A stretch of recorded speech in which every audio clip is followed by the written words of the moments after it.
Ito mga guys, yung mga na-harvest ko na bunga ng aking mga talong. Ganito lang kalalaki mga 'to, hindi na sila masyadong lumalaki.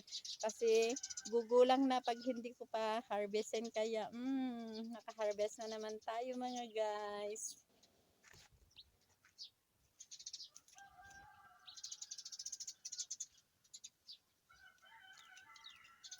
So, bale ito yung aking mga na-harvest. So, bale ito yung aking mga na-harvest mga guys na aking iluluto ngayon. Sahugan ko ng isda. Bumili si Mister ng isda na isasahog namin. Igisa ko. Kasi na sa amin ito.